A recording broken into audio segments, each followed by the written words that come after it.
خواتین حضرات پروگرام میں ایک بار پھر آپ کو خوش آمدید کہتا ہوں. ڈاکٹر حفیظ صاحب سے اب یہ جاننا ہے کہ اختلاف پیدا ہو گیا. آپ کہہ رہے ہیں کہ جامعات جو جدید تعلیم کے ہیں وہاں نسبتاً ماحول بہتر ہے لیکن آئیڈیل نہیں ہے. مولانا صاحب بھی فرما رہے ہیں, ڈاکٹر محسن صاحب بھی کہہ رہے ہیں کہ دینی اداروں میں یہ ماحول زیادہ بہتر ہونے کی ضرورت ہے. آپ ایک بطور ماہر سماجیات کے یہ بتائیے کہ جب اختلاف کو ان اداروں میں تو پہلے تعلیم بہتر کرنی ہوگی اور پھر اختلاف کی گنجائش پیدا کرنی ہوگی استاد کے اندر اور پھر انٹریکٹیو طریقے سے پڑھانا ہوگا, معاشرے میں وائڈر سطح پر صرف تعلیم سے باہر نکل آئے ہم دیکھتے ہیں کہ تجارتی اداروں میں, سیاسی جماعتوں میں, کام کی جگہوں پر, پروفیشنلز میں, وہاں پر بھی یہ رویہ صحت مندانہ نہیں ہے. میں دیکھتا ہوں ڈاکٹروں میں اختلاف ہو جاتا ہے کسی چیز کا, آپ دیکھیں کوآرڈینیشن نہیں کریں گے, ٹیلی فون کال کر کے کسی سے یہ نہیں کہیں گے چلو ہم ڈسکشن کر لیتے ہیں پیشنٹ کے بارے میں. کوئی کسی وکیل کا اختلاف ہو جائے گا تو وہ اپنی رائے پہ اڑا رہے گا. بحیثیت مجموعی ہمارا ماحول جو ہے وہ ڈائلاگ کا نہیں ہے. اس میں کیا کیا کیا جا سکتا ہے بہتری کے لیے؟ پہلی بات یہ ہے کہ جو ہماری فاؤنڈیشن ہے نا معاشرے کی, وہ انفارچونیٹلی کانفلکٹ کے اوپر بیس کرتی ہے. دو طریقے ہیں مینجمنٹ کے, یا تو کانفلکٹ ڈویژن پیدا کر کے اور پھر کنٹرول کرے, مینج کرے, یا کنسنسس بیسڈ معاشرہ پیدا کرے. یہ تو ایک پوائنٹ ہے. میں اس کا علاج بتانے کے لیے آپ سے ذکر کرتا ہوں کہ چائنا نے اپنے ملک میں, مجھے چند سال پہلے وہاں جانے کا اتفاق ہوا اور میں نے ان کے رویوں میں, پبلک لائف میں, پولیس کے رویے میں, پبلک کے رویے میں ایک بہت جاندار, خوبصورت, صحت مند تبدیلی دیکھی.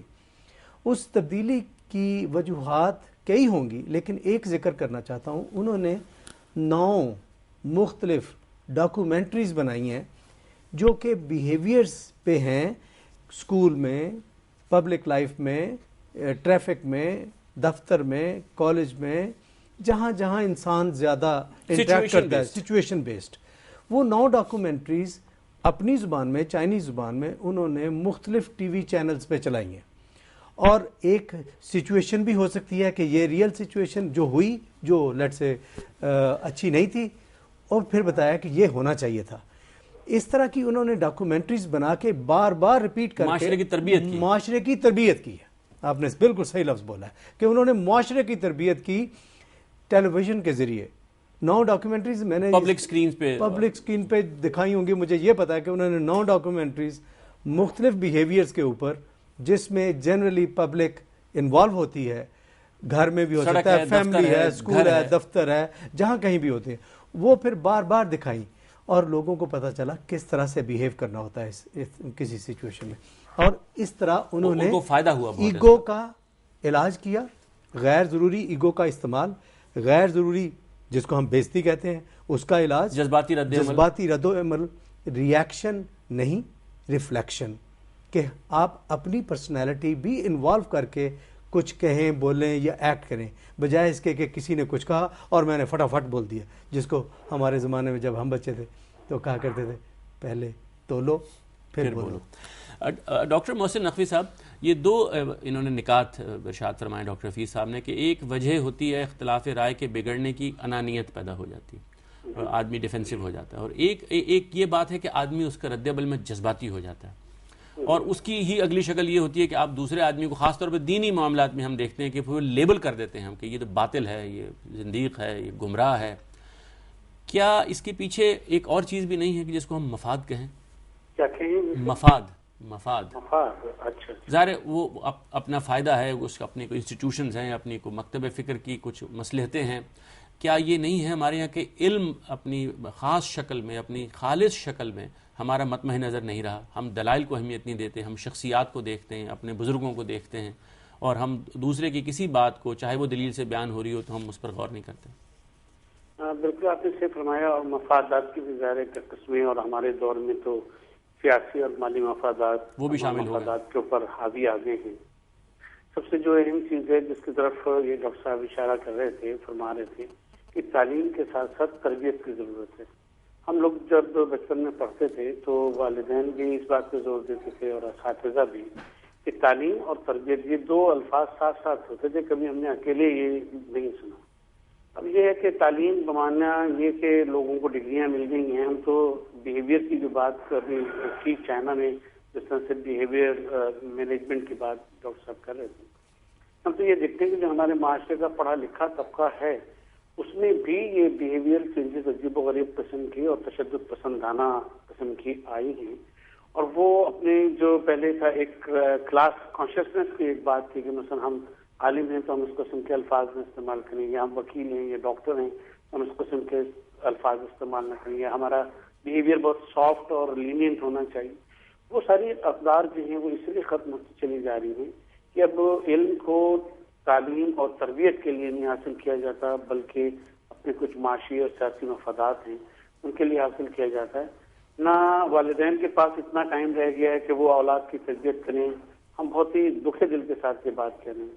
اور نہ ہی اساتذہ اسکولوں میں کالجوں میں تربیت کی بات کرتے ہیں، کسی قسم کی تربیت کرنا وہ خود اپنی مظاہرہ کرتے ہیں اور نہ اسی صورت سے طالب علموں میں وہ بات جو ہے وہ ریفلیکٹ ہوتی ہے. بالکل صحیح. بہت زیادہ ضرورت ہے اس بات کی کہ علم اور حصول علم کا مقصد یہ ساری چیزیں جو ہیں معاشرے کو بتائی جائیں، سمجھائی جائیں، اور بیہیویئر چینجز لانا جو ہے وہ بالکل گراس روٹ لیول سے بڑی ضروری ہے، خاندان میں بھی اور خاندان سے باہر اسکول اور کالج اور تمام ایجوکیشنل انسٹیٹیوشن. بالکل صحیح. ڈاکٹر محمود صاحب، یہاں سے ہم آتے ہیں اس پوائنٹ کی طرف کہ اسلام چاہتا ہے کہ جنت میں جانے سے پہلے انسان اپنے نفس کو مزکہ کرے، اور وہ ایک مزکہ نفس ہی جنت کا حقدار ہے. یہی ہے نا اسلام؟ بالکل.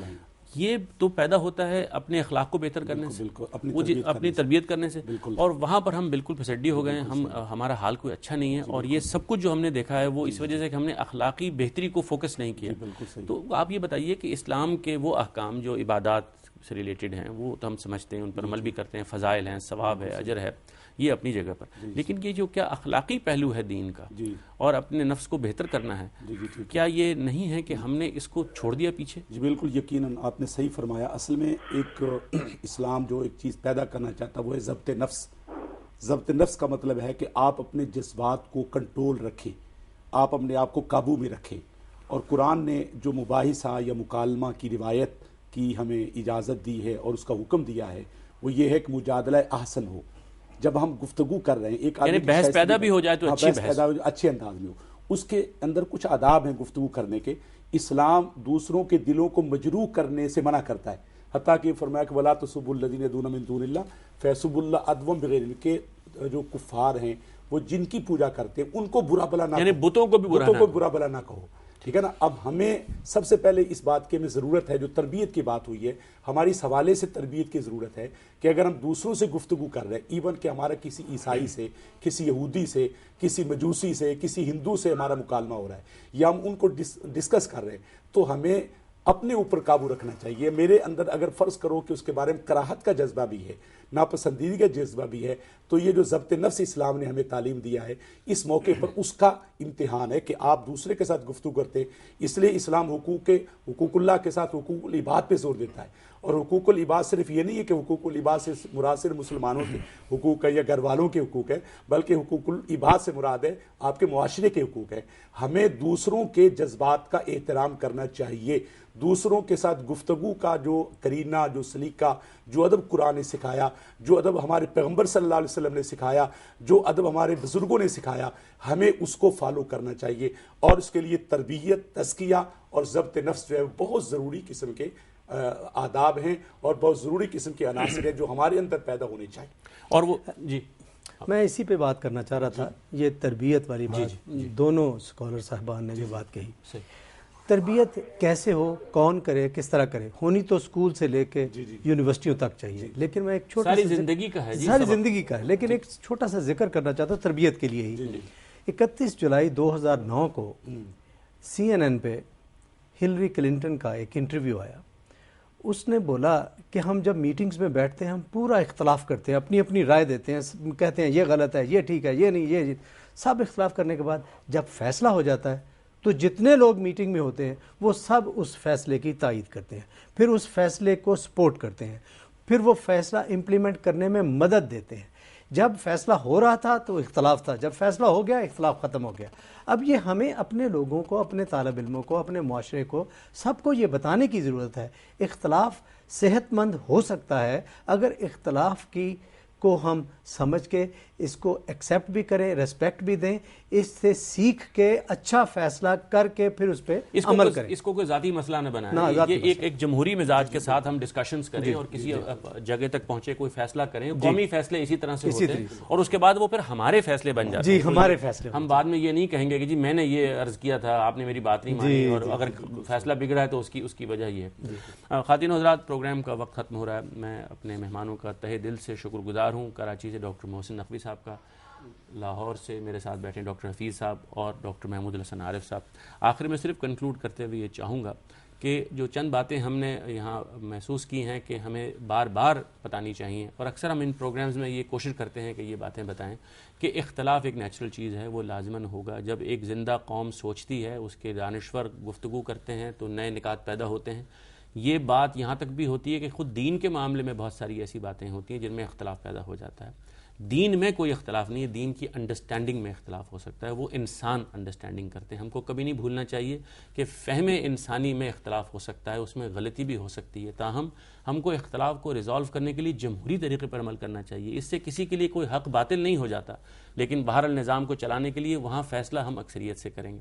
اس کے ساتھ ایک آخری بات یہ ضرور عرض کروں گا کہ اس معاملے میں ہمارے ایک جلیل القدر امام شافعی کا یہ قول ضرور یاد رکھنا چاہیے کہ وہ یہ فرماتے تھے کہ ہم اپنی بات کو ٹھیک سمجھتے ہیں لیکن دوسرے کی بات میں صحت کا امکان تسلیم کرتے ہیں, اور دوسری بات کو غلط سمجھتے ہیں لیکن اس کے اندر صحت کا امکان تسلیم کرتے ہیں. یعنی یہ پاسبلٹی, جیسے ڈاکٹر محمود الحسن صاحب نے فرمایا کہ ہم جب ڈائلاگ کریں تو یہ ہونا چاہیے کہ یہ پاسبلٹی ہو کہ ہماری بات غلط ہو سکتی ہے. اگر ایسا ہوگا تو ہمارے اندر کبھی جذباتی رد عمل پیدا نہیں ہوگا, ہماری شکل کبھی نہیں بگڑے گی, ہم کسی کی دل آزاری نہیں کریں گے, ہمارے معاشرے میں وہ مسئلے پیدا نہیں ہوں گے جس کی وجہ سے آج ہمیں پروگرام کرنا پڑا. خواتین و حضرات, پروگرام دیکھنے کا بہت شکریہ. خدا حافظ.